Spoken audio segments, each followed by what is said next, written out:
saudara-saudara kaum muslimin rahimakumullah. Kita menyaksikan peristiwa-peristiwa yang memilukan dan memalukan. PHK terjadi di mana-mana.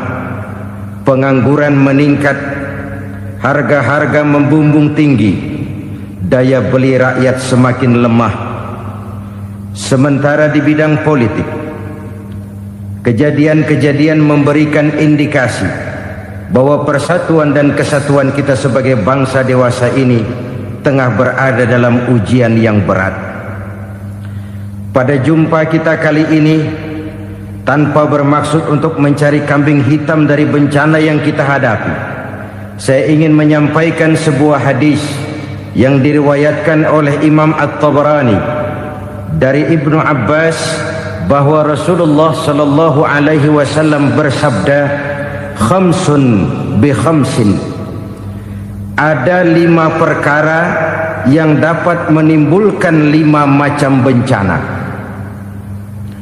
Mari kita renungi hadis ini satu demi satu sebagai bahan introspeksi buat kita semua dalam menghadapi bencana yang tengah berlaku sekarang ini.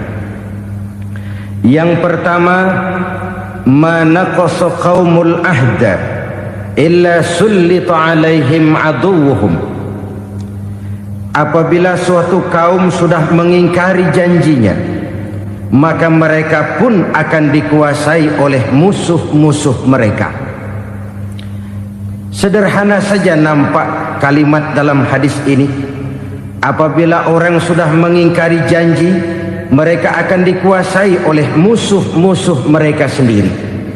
Dan musuh kita yang paling utama saat ini adalah kemiskinan dan kebodohan. Kenapa itu terjadi? Karena kita mengingkari janji kita sendiri. Di saat awal-awal berdirinya Orde Baru, kita pernah berjanji untuk melaksanakan Pancasila dan Undang-Undang Dasar 45 secara murni dan konsekuen. Kita berjanji bahwa kita akan menegakkan pemerintah yang bersih dan berwibawa. Itu semua pada permulaannya. Waktu demi waktu berjalan, kita lupa dengan janji yang kita ucapkan itu. Ketuhanan yang Maha Esa kita ucapkan, tapi kesetanan yang luar biasa yang kita lakukan. Kemanusiaan yang adil dan beradab yang kita dengungkan, tetapi kemanusiaan zalim dan biadab yang kita praktekkan. Sederhana saja saudara, hampir setiap pejabat pada posisi-posisi kunci, di awal-awal ia memangku jabatan itu, biasanya ia mengucapkan sumpah dengan lafaz demi Allah, bahwa dalam melaksanakan jabatan ini saya tidak akan menerima hadiah atau pemberian dalam bentuk apapun. Itu pada permulaannya. Lama-lama rupanya hadiah itu asik juga, mulai diterima. Lama-lama dirasa kurang, mulai menagih. Dan akhirnya terjadilah praktek yang disebut suap menyuap, semir menyemir, dan lain sebagainya. Kalau ini sudah menjadi kenyataan, bagaimana kita mau menegakkan pemerintah yang bersih dan berwibawa? Undang-Undang Dasar 45 menyatakan bahwa bumi, air, dan seluruh kekayaan negara dikelola oleh negara bagi sebesar-besar kemakmuran rakyat. Yang terjadi adalah bahwa kita merasa mewakili rakyat untuk menikmati harta dan kekayaan negara, sehingga rakyat banyak tidak bisa ikut menikmatinya. Menumpuklah harta itu sehingga terjadilah pepatah, gunung ditimbun, sumur digali. Yang kaya semakin kaya, yang miskin semakin terpuruk. Kita ingkar dengan janji yang kita ucapkan di awal-awal kita bergerak. Kita ingkar dengan janji pada saat kita mengatakannya dengan menyebut nama Allah, dengan mempertaruhkan nama Tuhan. Sehingga pada akhirnya jabatan pun mengalami tender. Sudah menjadi rahasia umum. Orang mau jadi lurah mesti mengeluarkan uang. Mau jadi camat mesti mengeluarkan uang. Mau jadi wali kota, bupati, bahkan gubernur, itu ada pasarannya. Secara logika, Kalau orang memperoleh satu jabatan karena banyak mengeluarkan uang, tentu pada saat ia mengeluarkan uang, ia sudah punya pemikiran, modal pasti pulang, modal pasti kembali. Kalau orang memperoleh suatu jabatan karena banyak mengeluarkan uang, maka langkah pertama yang dia lakukan setelah memangku jabatan itu ialah bagaimana uang bisa kembali, bagaimana modal bisa pulang. Kalau modal sudah pulang, pikiran berikutnya bagaimana supaya dapat untung. Lalu kapan mau bekerja untuk kepentingan rakyat? Itu nomor 18. Kemudian kalau ada proyek-proyek besar, pertanyaannya ialah bukan apakah proyek ini bermanfaat bagi rakyat, apakah proyek ini layak untuk diteruskan, tetapi yang jadi pertanyaan paling utama ialah bagian saya berapa duit dari proyek ini. Kita bisa lihat proyek, mega proyek lahan 1 juta hektar di Kalimantan Tengah, triliunan rupiah, dan proyek itu gagal. SD Impres bulan ini diresmikan, bulan depan retak. Jembatan-jembatan bulan ini gunting pita, bulan depan runtuh. Kita ingkar dengan janji. Kita berkata kita bekerja untuk kepentingan rakyat, tapi kita tidak pernah mengenal rakyat itu. Apabila suatu kaum sudah mulai mengingkari janji, maka mereka akan dikuasai oleh musuh-musuh mereka. Akibatnya tersusunlah barisan-barisan sakit hati yang makin lama makin menjadi bola salju, menggelinding membesar, dan kemudian terjadilah hal-hal yang tidak kita inginkan lagi. Apabila suatu kaum sudah mengingkari janji, maka mereka akan dikuasai oleh musuh-musuh mereka. Ini penyebab bencana yang pertama. Kita tidak konsekuen. Tadinya kita dengan lantang teriak-teriak perantas korupsi, ganyang korupsi. Pada waktu kita belum mendapat kesempatan. Setelah kita naik punya kesempatan, rupanya korupsi enak juga dirasa. Terjadi pergeseran nilai, orang luntur, kehilangan idealisme awal. Lalu untuk menghibur diri, menutup kesalahan, kita gunakanlah pepatah bahwa tidak ada gading yang tak retak, bahwa kita harus mikul dhuwur mendem jero. Itu semua cuma sebagai dalih agar kesalahan kita tidak dibicarakan orang lain. Padahal kita sendiri yang mengingkari janji. Kita yang keluar dari komitmen awal kita. Kita berjanji melaksanakan Pancasila dan Undang-Undang Dasar 45 dengan murni dan konsekuen. Kita berjanji untuk menegakkan pemerintah yang bersih dan berwibawa. Namun dalam kenyataannya itu tidak kita laksanakan dengan sebagaimana mestinya. Kita bergeser, kita mengalami proses degradasi, peluncuran nilai, dan akhirnya terbentuklah barisan-barisan sakit hati yang semakin lama semakin membesar itu. Kita harus introspeksi. Memang kalau zaman sedang susah, biasanya kambing hitam laris, tukang kompor gentayangan.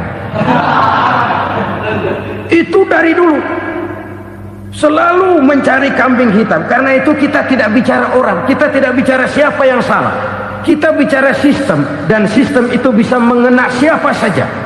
Kalau orang sudah mulai mengingkari janji, bergeser dari komitmen awal, itu sudah mulai ia mengalami proses peluncuran, proses degradasi. Ini penyebab yang pertama. Kita tidak lagi konsekuen bahwa bumi, air, sumber daya alam adalah milik negara, dikuasai oleh negara, digunakan bagi sebesar-besar kemakmuran rakyat. Ternyata rakyat yang makmur itu tidak merupakan gambaran yang menyeluruh dari rakyat kita. Undang-undang dasar kita menganut ekonomi kekeluargaan, tapi yang kita praktekkan adalah ekonomi keluarga.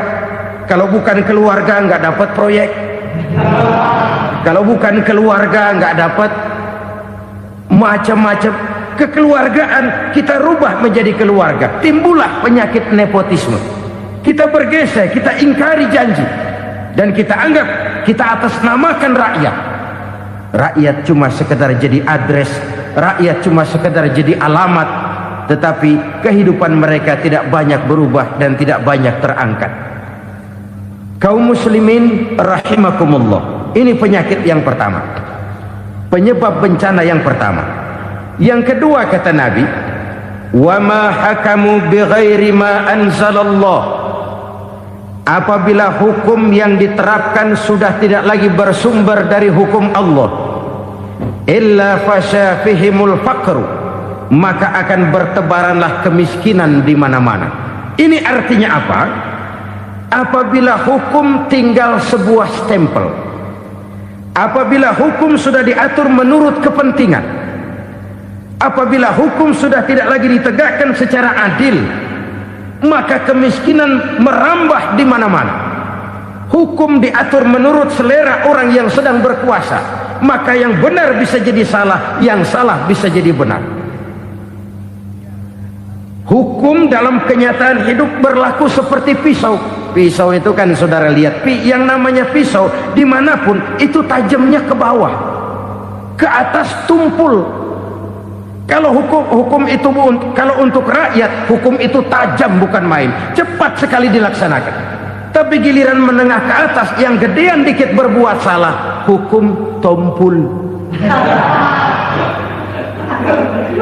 Hukum pura-pura tidak dengar, akibatnya terluka rasa keadilan rakyat. Satu kasus rakyat diam, dua kasus rakyat diam, tiga kasus rakyat diam, kasus terakumulasi di hati rakyat, luka rasa keadilan, dan itu menjadi sumber bencana. Penjarahan, kita tidak setuju itu, tapi kita harus melihat kausalnya. Itu kan tidak berdiri sendiri, itu kan karena terlukanya rasa keadilan rakyat, melihat kesempatan ini tidak merata. Kalau rakyat ini yang ngajukan kredit ke bank, walaupun jumlahnya cuma jutaan, ratusan ribu, susahnya 17 setan. Tapi ada orang-orang tertentu yang agunannya palsu, jaminannya palsu, bawa kata belece, bukan cuma miliaran, triliunan kredit bisa keluar. Terluka rasa keadilan, hilangnya kesempatan. Rakyat cuma dapat kesempitan, jarang dapat kesempatan. Dari lukanya rasa keadilan ini, memang ya entah lipstik, entah basa-basi, dibentuklah tim ini, dibentuklah badan pengawas ini, dibentuklah tim ini. Kalau membentur tahu, hancur tahu. Tapi kalau tim yang dibentuk membentur karang, bukan karangnya yang hancur biasanya, timnya yang bubar. Kenapa? Yang dibentur batu karang yang sangat keras. Kita main-main dengan hukum, kita tidak konsekuen dengan hukum, luka rasa keadilan, dan itu terakumulasi.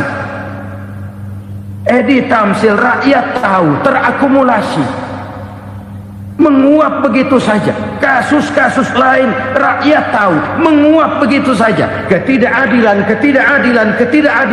terakumulasi, mengendap di hati rakyat, menunggu ledakan. Pada saat sumbu meledak, rakyat tidak bisa dibendung lagi. Oke, kita tidak setuju dengan penjarahan, tapi jangan melihat itu sebagai peristiwa yang berdiri sendiri. Kenapa itu terjadi? Kausalnya kenapa? Oke, kita tidak setuju memang, tapi yang dijarah oleh rakyat kan memang cuma untuk perut. Yang dijarahkan beras, yang dijarahkan televisi, yang dijarahkan kulkas yang masih bisa dihitung, yang memang real untuk kebutuhan rakyat. Penjara-penjara berdasi kepala botak yang menguras uang rakyat habis-habisan, enak saja melenggang dalam kehidupan ini. Makin terluka rasa keadilan rakyat. Apabila hukum yang diterapkan sudah menyimpang dari keadilan yang diajarkan Allah, fasyafihimul fakru, bertebaranlah kemiskinan. Aneh, memalukan, memilukan. Sebuah negara agraris yang katanya pulaunya hijau royo-royo, gemari palau jenawi toto tentem kertora harjo, yang tahun 93 pernah mendapat penghargaan dari FAO, Badan Pangan Sedunia, sebagai negara yang berhasil dalam swasembada pangan. Sekarang ini kita terpaksa betul beli beras dari Vietnam, beli beras ke Kamboja, beli kedelai dari Kamboja. Kenapa? Lahan sawah kita habis ditanami pabrik. Teknologi kita, teknologi loncatan yang non-applied, tidak terpakai oleh kita. Lantas lahan yang tidak bisa kita tanami, kita paksakan lahan-lahan gambut menjadi tanah pertanian yang subur dengan biaya triliunan, dan kita gagal. Kita cari jarum dan kapak hilang. Kita mau jadi negara industri dengan loncatan teknologi yang maju, kita lupakan pola pijak kita sebagai negara agraris, dan akhirnya kita kecolongan. Lihatlah dewasa ini, rakyat kita antri sembako di mana-mana. Di sebuah negara agraris, ketidakadilan melahirkan kemiskinan, kemiskinan moral dan kemiskinan material. Kemiskinan moral, rakyat nggak percaya lagi sama pejabat. Rakyat mengalami krisis figur. Orang, alah lu ngomong dah main ember.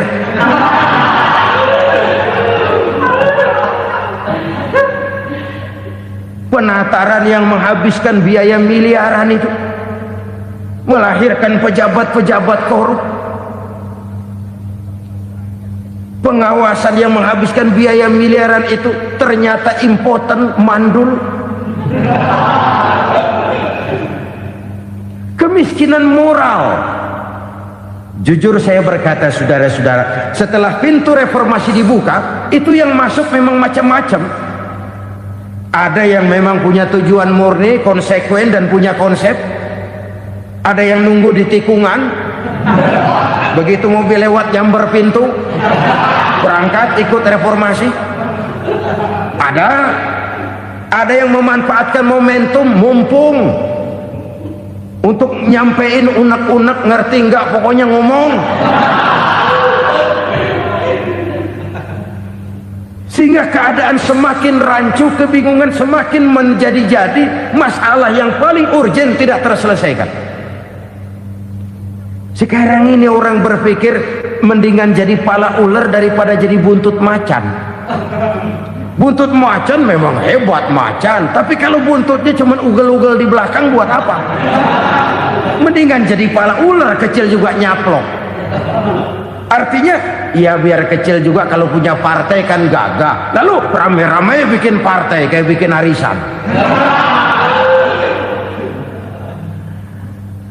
Orang makin mengalami dislokasi.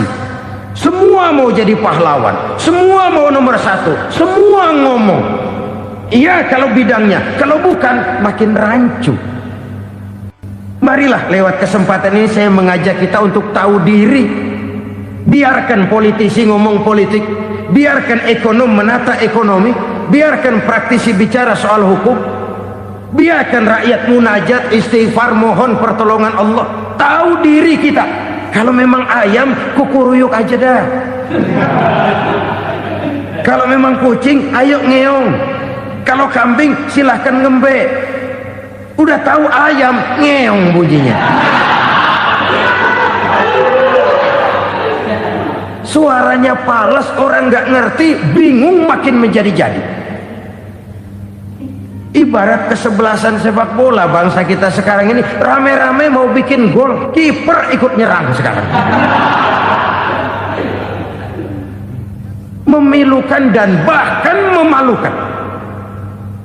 Wa ma hakamu bighairi ma anzalallah illa fasha fihimul fakru.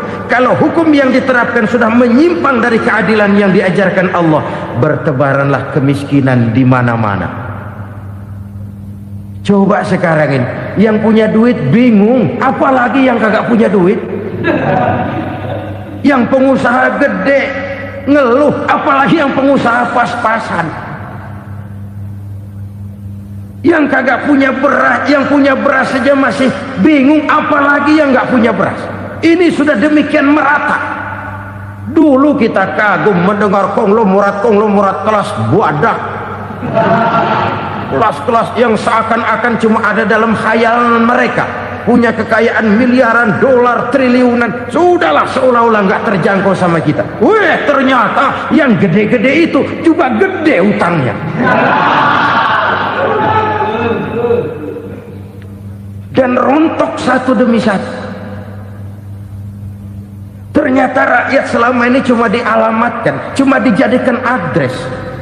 Rakyat yang tidak banyak ngerti persoalan ini harus menanggung hidup ini begini berat, harus menanggung beban hidup ini begini tinggi, daya beli semakin lemah, semakin terpuruk dan terpuruk, sedang keadaan belum juga banyak berubah. Yang hutang sama luar negeri itu kan bukan rakyat kecil, Ciano. Yang banyak nyimpen dolar juga kan Ciano. Rakyat kecil bocah kampung mah jangankan nyimpen dolar, ngelihat juga tumben. Kemana kita mesti bercermin? Sekali lagi saya mengatakan, maaf, kita tidak bermaksud mencari kambing hitam. Karena itu kita tidak bicara orang, kita bicara sistem, kita bicara keadaan. Beginilah yang dikatakan Nabi, penyebab timbulnya bencana, hukum yang ditegakkan tidak lagi berorientasi kepada keadilan, tapi berorientasi kepada kepentingan.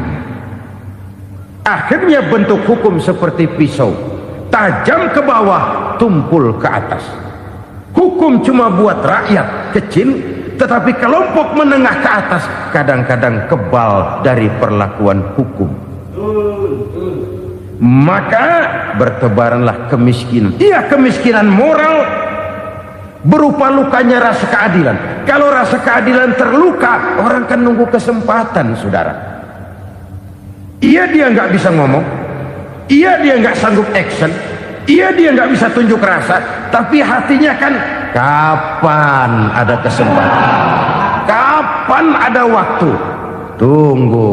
Hatinya mesti begitu. Sehingga begitu ada kesempatan, terjadilah hal-hal yang tidak terhindarkan. Dan itu ekses, bukan reformasi. Jangan seperti sebuah dialog saya dengan seorang abang beca. Saya bertanya, bang, ya, abang tahu nggak reformasi? Tahu. Ustaz, apa? Pembakaran. Terus penjarahan, lalu perkosaan. Itu reformasi. Itu yang saya lihat. Nah, itu yang dia lihat. Saya tentu tidak menyalahkan abang beca kita, karena memang itu yang dia lihat dan sejauh itu wawasannya. Tapi ini indikasi bahwa banyak rakyat kita yang belum bisa menggunakan kebebasan secara bertanggung jawab. Padahal kebebasan tanpa tanggung jawab tirani. Sebuah contoh gampang-gampangan. Saya beli radio, saya setel di kamar saya, lalu saya bilang, ini radio gue. Yang beli gue, pakai duit gue setel di kamar gue, sekeras-kerasnya, gak ada urusan sama orang lain. Itu kata saya. Tetapi tetangga saya sebelah rumah kan boleh juga ngomong begitu. Kata tetangga saya, ini mata gue, yang ngantuk gue tidur di kamar gue, kenapa suara radio lu nyampe kemari? Artinya apa ini? Kebebasan saya nyetel radio dibatasi oleh kebebasan tetangga saya yang mau tidur. Tidak ada kebebasan mutlak. Kebebasan mutlak tanpa tanggung jawab kembali akan melahirkan tirani, kembali akan melahirkan pemaksaan kehendak. Dan itu lagi-lagi bukan demokrasi. Saudara-saudara kaum muslimin rahimakumullah. Ini penyakit yang kedua, lukanya rasa keadilan, terutama di kalangan rakyat kecil. Itu mengendap menjadi akumulasi dan menunggu giliran kapan bisa dimuntahkan. Dengan kata lain, rakyatnya udah banyak banget makan yang perutnya jadi enek, nyelam. Kapan nunggu muntahnya? Udah begini banyak akumulasi yang mereka terpendam di perut ini, sehingga ketika terjadi kesempatan itu sudah tidak terkendalikan lagi, kita out of control. Saya tidak mentolerir sikap-sikap kekerasan, bahkan saya lebih cenderung bahwa kalau di rumah kita banyak tikusnya saja racuni, jangan rumah dibakar. Bahwa ada korupsi, ya, ada kolusi, memang ada nepotisme, tentu, tetapi tikusnya saja racuni, jangan rumah dibakar. Masa mau ngusir tikus bakar rumah? Tikusnya lari, tikusnya selamat, rumahnya ewes-ewes.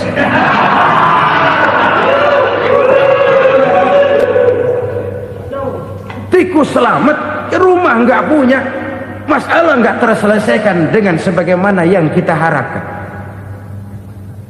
Kita sepakat ini negara hukum, dan di hadapan hukum semua manusia itu sama.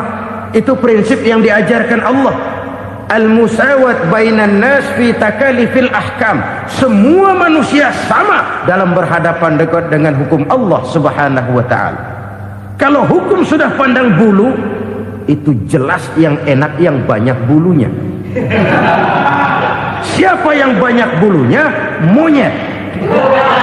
Kalau hukum pandang bulu, monyet keenakan. Saudara-saudara kaum muslimin rahimakumullah, introspeksi.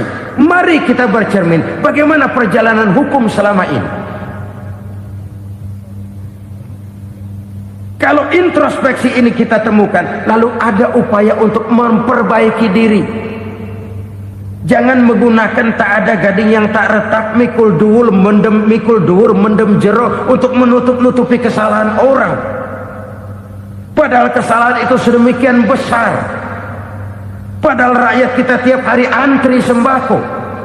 Ada yang sehari sekali makan, ada yang makan sudah bercampur tiwul, ada yang nasi sudah dicampur pisang, balik jadi orok lagi. Macam-macam upaya rakyat untuk menangsal perut ini. Lalu rakyat ditenang-tenangkan, lebih baik puasa Senin Kemis sambil menghadapi krisis ekonomi. Kenapa rakyat yang disuruh puasa? Kenapa bukan pejabatnya yang puasa lebih dulu untuk kemakmuran rakyat? Kalau rakyat yang memang perutnya udah gepeng disuruh puasa, makin krempeng perutnya. Artinya pejabat harus punya sense of politik. Ya, tidak, puasa itu kan tidak cuma Senin Kemis saja. Puasa itu puasa perasaan, puasa menghargai perasaan yang sedang kondisi yang sedang dihadapi oleh rakyat. Bagaimana rakyat yang tengah antri sembako melihat pejabatnya lewat dengan mobil yang harganya sampai 1 miliar. Oh, inilah pemimpin saya. Luka lagi rasa keadilannya. Kita tidak tenggang rasa. Puasa dalam artian itu pun akan menolong menegakkan semangat kebersamaan, membentuk semangat kebersamaan.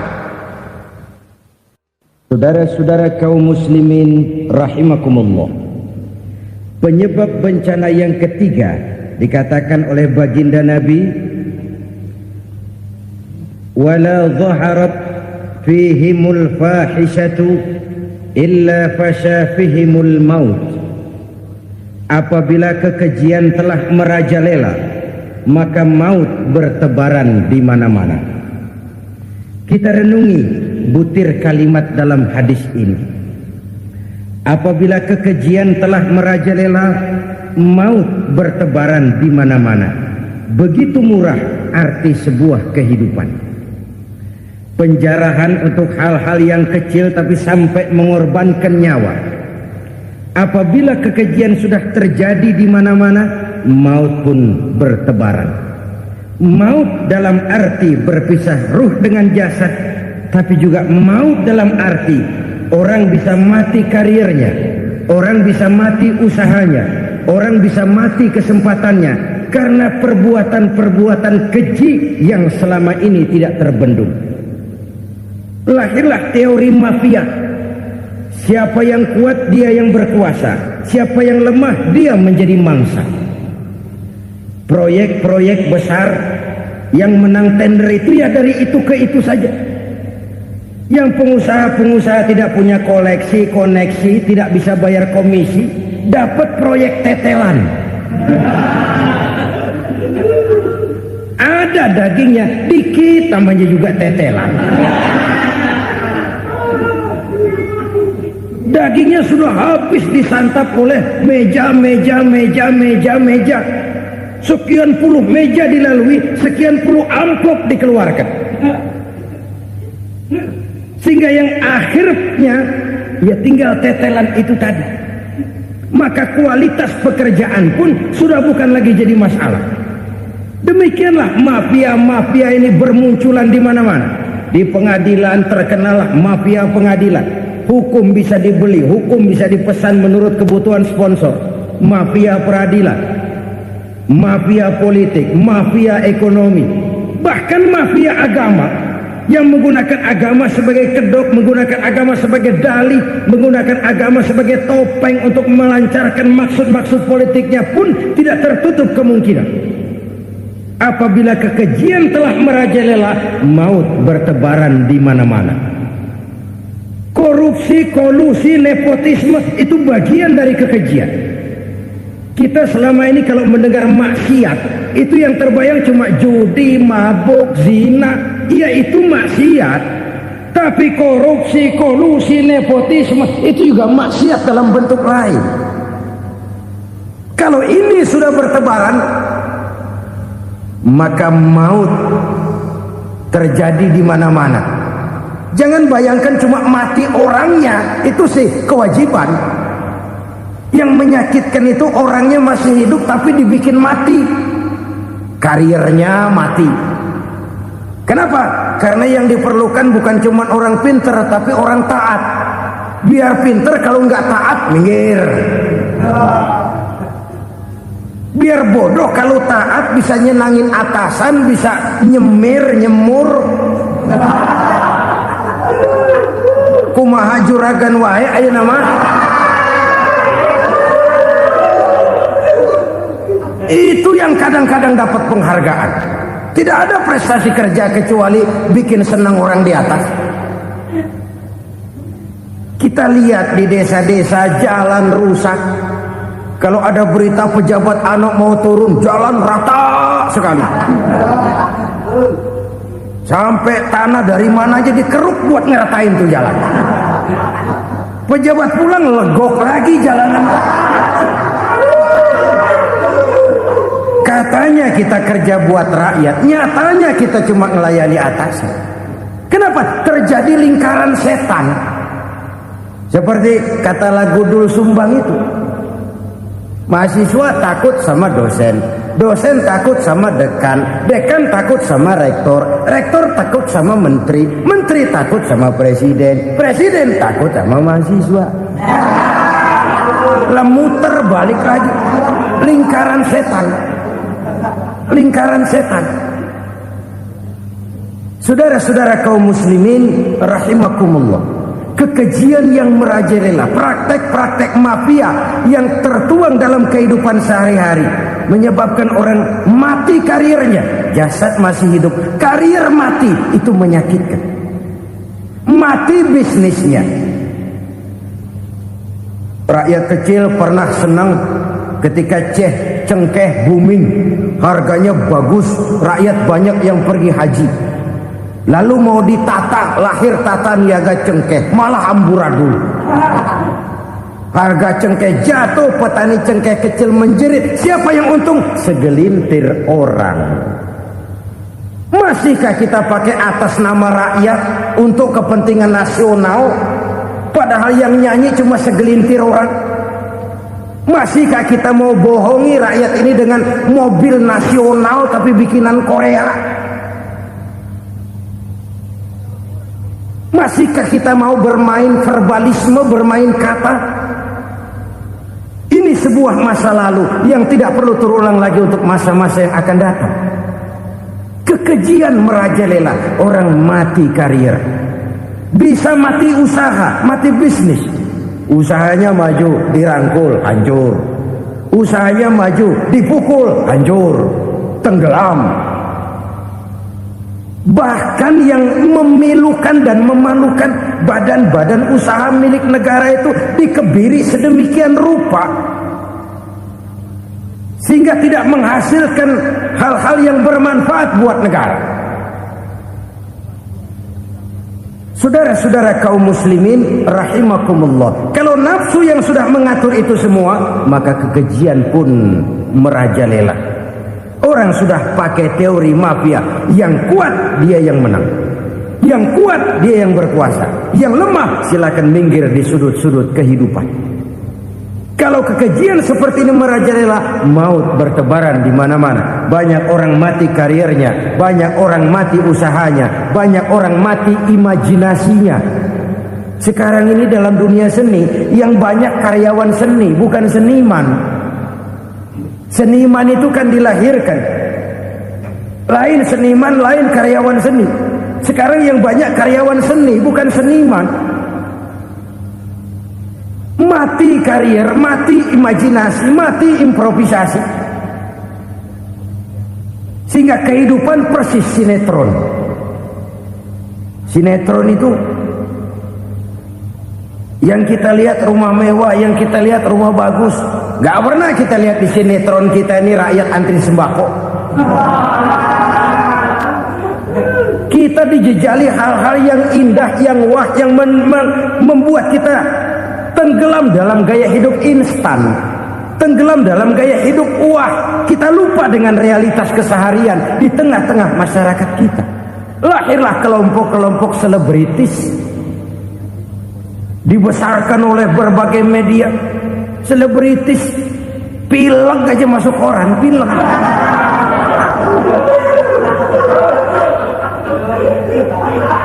Rakyat yang pingsan antri beras nggak masuk koran. Rakyat yang semaput antri minyak nggak masuk koran. Selebritis panok masuk koran.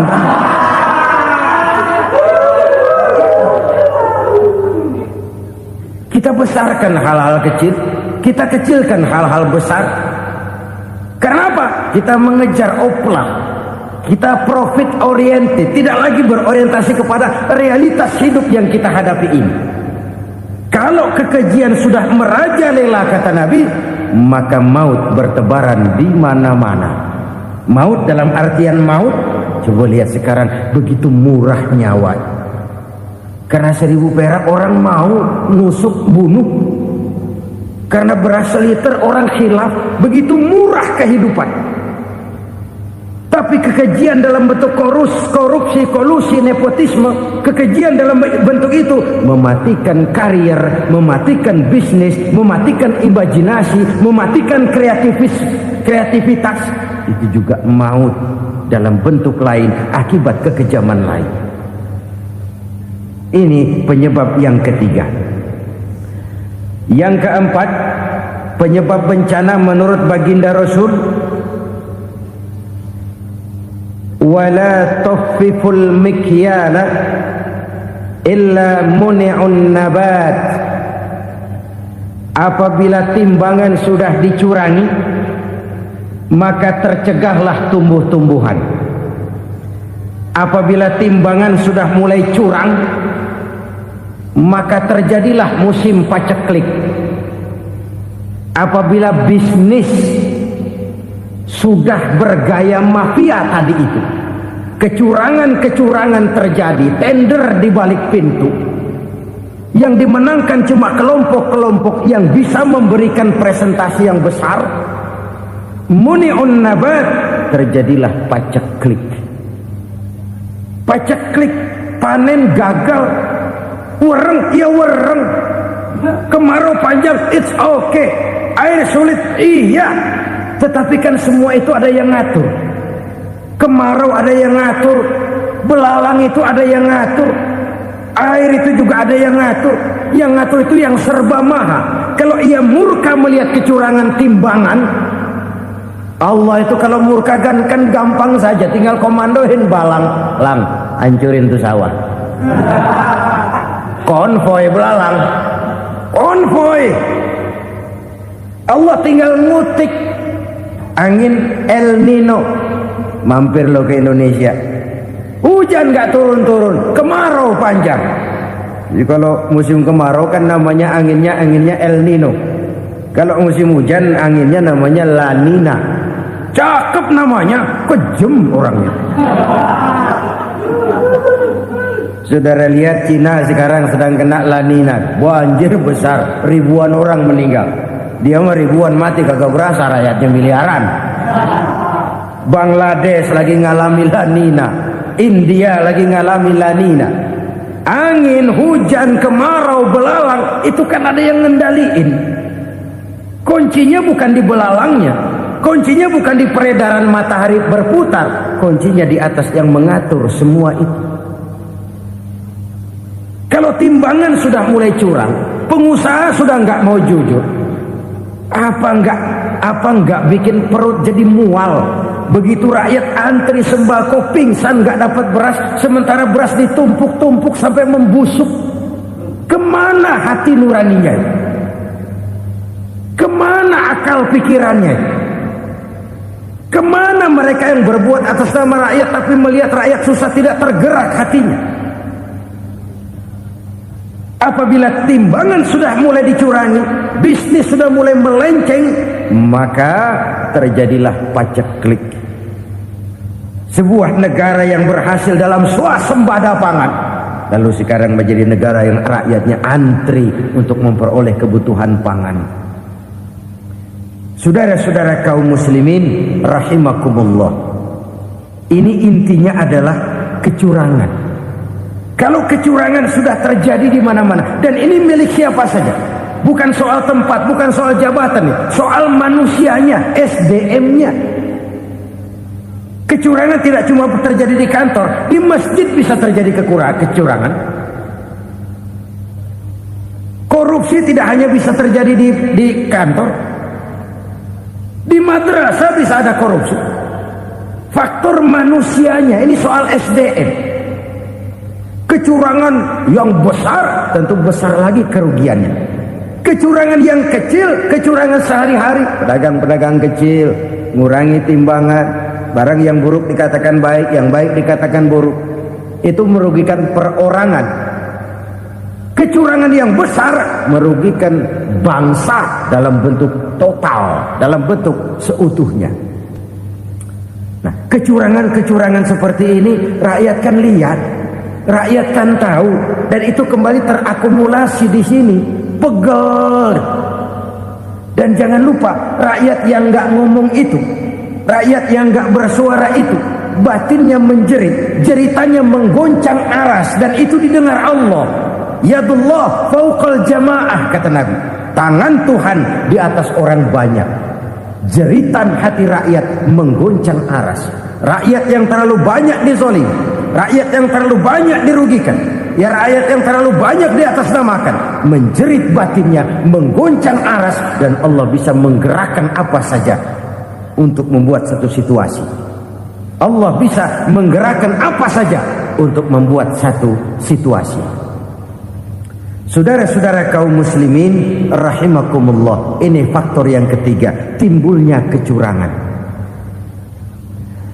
Faktor yang keempat maksud saya.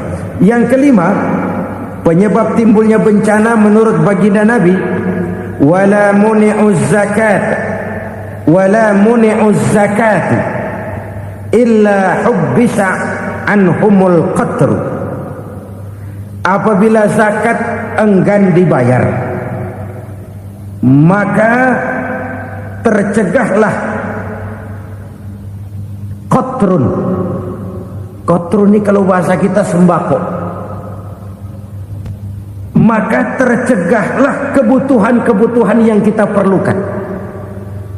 Ini, kita tidak meragukan bahwa yang kita tuju adalah masyarakat yang adil dalam kemakmuran dan makmur dalam keadilan.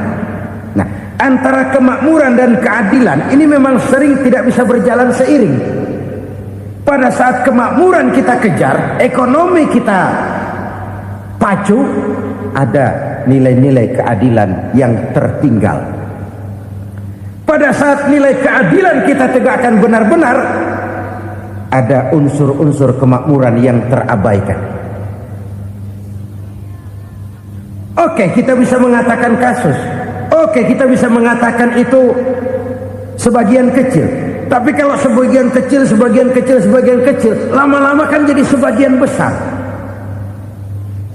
Oke, kita mengejar kemakmuran. Pertanyaannya, kemakmuran untuk siapa? Oke, kita berikan kelompok tertentu kue yang besar dengan harapan nanti dia bagiin kuenya kepada yang kecil-kecil. Tapi kenyataan, mereka yang dapat kue besar akhirnya malah lupa diri dan lupa daratan. Mau makin besar, malah memeras yang kecil-kecil ini.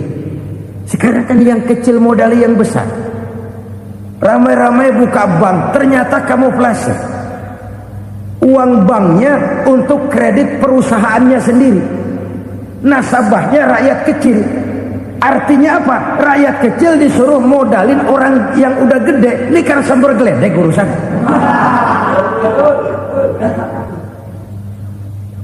Ini kan permainan apa lagi? Rakyat kecil suruh modali yang gede. Nasabahnya rakyat kecil, kumpulkan uangnya di bank, kucurkan kredit kepada perusahaannya sendiri. Bukankah itu rakyat kecil suruh modali yang gede? Sudah begitu kejamkah kita untuk meraih keuntungan dengan mengorbankan orang kecil ini? Sudah tidak bicara lagi kah nurani kita melihat penderitaan orang yang semakin susah ini? Kalau zakat enggan dibayar, padahal zakat 2,5% saja, 2,5% saja.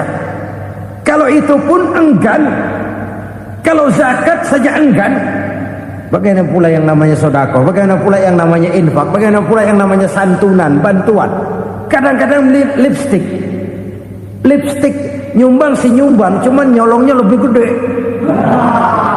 Ini namanya sumbangan lipstick. Buat lipstick itu kan buat ngumpetin bibir pucat. Itu fungsi utama lipstick. Buat ngumpetin korupsinya, nyumbang kegiatan-kegiatan sosial, tapi yang dia korup lebih gede dari yang dia sumbangi. Lipstick kamuflase. Nepu kata anak sekarang.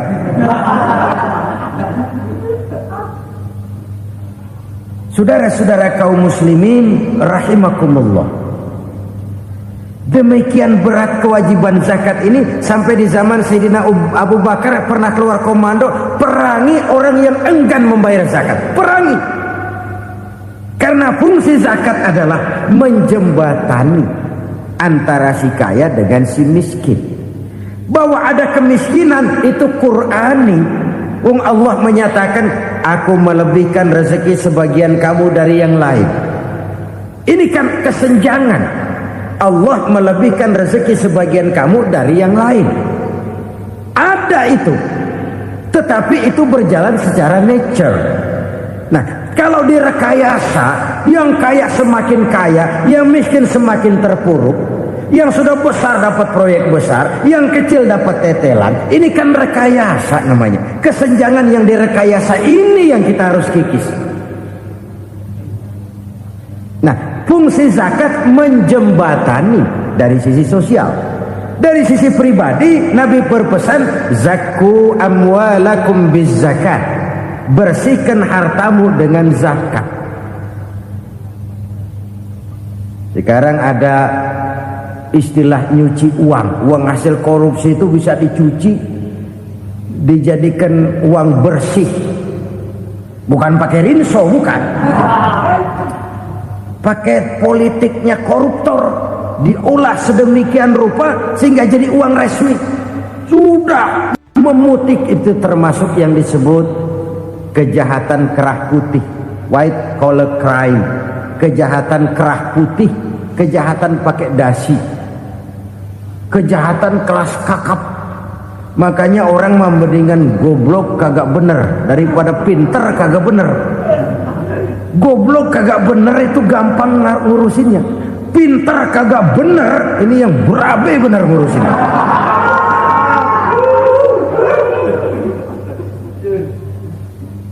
Kita bukan cuma perlu orang pinter kok di zaman sekarang. Kita perlu orang-orang bener yang punya komitmen, yang sesuai kata dan perbuatan, yang bisa merasakan apa yang dirasakan oleh rakyat, yang punya sense of politik yang tinggi, yang peka, yang penuh keterbukaan, yang punya wawasan dan pandangan jauh ke depan.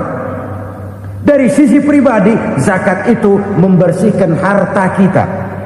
Ya, dia tercampur dengan yang subuhat, dia bahkan mungkin tercampur dengan sedikit-sedikit yang haram. Itu zakku amwalakum bizzakat. Bersihkan hartamu dengan zakat itu. Pada sisi sosial ia menjembatani, pada sisi pribadi ia membersihkan harta kita. Karena itu kalau kita minta berdoa minta rezeki, syarat rezeki itu halalan thayyiban wasi'an. Enggak pernah kurang dari 3 itu. Halal, bagus, banyak. Halal, bagus, tapi sedikit, susah ngaturnya. Halal, banyak, tapi kurang bagus, buat apaan? Bagus, banyak, tapi haram, enggak ada artinya. Sebab kata Imamul Ghazali, kalau kau terlalu suka memakan makanan yang haram, dikunyah masuk ke dalam perut besar, digiling oleh perut besar, menghasilkan energi, menggerakkan sel-sel pembuluh saraf, kau juga akan cenderung berpikir yang haram. Kalau sudah cenderung berpikir yang haram, perbuatan pun akan mengarah kepada perbuatan-perbuatan yang haram. Dulu waktu kelompok Jimbaran 200 konglomerat Indonesia kumpul, dihimbau supaya sekian persen kasih pengusaha-pengusaha lemah. Itu kan cuma sekedar belas kasihan, tidak banyak menolong keadaan. Dan bukan itu yang diperlukan pengusaha-pengusaha kecil. Yang diperlukan adalah berikan kami kesempatan seperti mereka dapat kesempatan. Berikan kami peluang seperti mereka juga dikasih peluang. Kalau cuma dikasih 100 juta, 200 juta hari ini, usaha kami nggak ada prospeknya, peluang kagak ada, kan sama juga bohong. Diceburin ke kali, disuruh berenang, tangan diikat, mendingan mampusin, ketahuan. Ayo berenang, berlomba, tangan diikat, kaki diikat, sama saja nyuruh mati. Jadi jangan kasih ikannya, kasih kailnya. Yang diperlukan pengusaha kecil menengah ke bawah itu bukan cuma sekedar belas kasih dari konglomerat-konglomerat besar. Berikan kami peluang seperti mereka juga dapat peluang. Berikan kami kesempatan seperti mereka dapat kesempatan. Berikan kami kredit dengan kemudahan seperti mereka juga kalau minta kredit begitu mudahnya. Menciptakan peluang dan kesempatan, pemerataan. Bukan menciptakan manusia Indonesia dengan standar ekonomi yang sama. Semua rumahnya harus sama, semua punya mobil. Itu sih kebersamaan bebek. Bebek, coba lihat bebek. Satu ngalor semua. Satu ngidul semua. Kebersamaan bukan itu. Kebersamaan adalah menciptakan peluang. Kalau yang kaya bisa semakin kaya, kenapa yang miskin tidak bisa ikut naik jadi sedikit kaya? Kalau pengusaha yang sudah kuat bisa bertambah menjadi kuat dengan proyek mega proyek, kenapa yang menengah tidak bisa ikut menjadi kuat? Dan kenapa kekejian-kekejian itu merajalela? Kita dengar lewat berita-berita PLN tekor, PLN hutang. Kenapa? Dia beli listrik dari swasta yang belinya lebih mahal daripada penjualannya. Artinya dia beli itu listrik dari perusahaan listrik swasta, dia jual kepada rakyat lagi. Harga jualnya lebih murah daripada dia beli kepada swasta. Kenapa? Ada tekanan lagi tuh. Biasa siklus lagi. Hukum Boyle. Atas neken, paling bawah gepeng. Ya kita nih rakyat kecil, emang nasibnya gepeng terus. Saudara-saudara kaum muslimin rahimakumullah, dari 5 penyebab bencana ini kita ambil kesimpulan untuk sebuah renungan dan introspeksi kita bersama. Pertama, mengingkari janji. Padahal janji itu yang lebih tinggi nilainya adalah di hadapan Allah Subhanahu wa taala. Baik wakil-wakil rakyat di parlemen maupun pemimpin-pemimpin rakyat di dalam kabinet, apabila memangku suatu jabatan, selalu mereka mengawali dengan sumpah, dan sumpah itu dimulai dengan demi Allah. Sadarkah kita pada saat itu kita ucapkan bahwa kita sudah mempertaruhkan Allah untuk jabatan yang kita pegang? Kita sudah mempertaruhkan nama Allah untuk posisi yang dipercayakan kepada kita. Sadarkah kita bahwa menyia-nyiakan itu satu dosa yang sangat besar, yang tidak hanya kepada Allah tetapi juga kepada rakyat yang kita wakili, kepada rakyat yang kita pimpin. Cukuplah sudah rakyat dijadikan adres, umat dijadikan alamat sebagai numpang. Marilah kita kembali kepada komitmen awal dengan jujur kepada janji kita sendiri. Lalu yang kedua, kekejian, baik berupa korupsi, kolusi, nepotisme, dan perbuatan-perbuatan lain akan melahirkan kemiskinan. Kekurangan pangan bukan satu-satunya yang menyebabkan rakyat menderita. Lukanya rasa keadilan terakumulasi di hati rakyat, dan jeritan hati rakyat mengguncang aras. Kalau Allah murka, Allah bisa melakukan apa saja untuk menciptakan suatu kondisi. Faktor yang ketiga adalah praktek mafia menebarkan maut, baik orang yang mati jasad dan rohaninya maupun orang yang mati karirnya, mati kejujurannya, mati usahanya, mati imajinasinya. Hilang kreativitas kita sebagai bangsa. Faktor yang keempat, kecurangan-kecurangan di bidang usaha, di bidang tender, mengandalkan menjual kekuasaan. Dan memang repot kalau penguasa jadi pengusaha. Mau atau tidak mau, kebijakan-kebijakan kekuasaannya akan memperkuat jaring-jaring usahanya. Dan pada saat itu objektivitas sulit ditemukan lagi. Lalu yang kelima, keengganan membayar zakat, menumpuknya kekayaan negara pada kelompok-kelompok tertentu. Ini akan melahirkan paceklik yang berkepanjangan. Menumpuknya kekayaan dan harta negara pada kelompok-kelompok tertentu akan melahirkan paceklik dan kemiskinan yang berkepanjangan. Marilah kita sadar, marilah kita merenung bahwa keengganan kita membayar zakat, menciptakan pemerataan, pada akhirnya akan menjadi musibah buat kita semua. Saudara-saudara kaum muslimin rahimakumullah, sekian dulu jumpa kita kali ini. Mudah-mudahan yang saya sampaikan dari hadis riwayat Imam Tabrani ini menjadi bahan introspeksi buat kita semua. Tidak akan seorang muslim jatuh dua kali di tempat yang sama. Semua merupakan pelajaran untuk kita jadikan introspeksi guna menata hari esok yang lebih baik daripada hari ini. Reformasi harus terus berlanjut. Tidak bisa dan tidak perlu dikendalikan, tapi harus tetap dengan landasan akhlakul karimah sesuai dengan budaya kita sebagai bangsa. Terima kasih atas perhatian saudara. Mohon maaf atas segala kekurangan. Jumpa lagi lain kesempatan insyaallah. Usikum wa nafsi bitaqwallah. Wassalamualaikum warahmatullahi wabarakatuh. Guys, terima kasih sudah like and subscribe. Semoga bermanfaat. Jika ingin menonton konten-konten dari almarhum Kiai Zainuddin MZ, jangan lupa di follow dan di subscribe dan nyalakan loncengnya.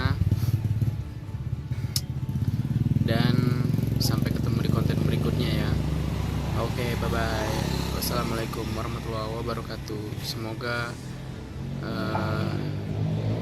kebaikan kita teruskan ini menjadi amal jariah bagi dia. Oke, dadah.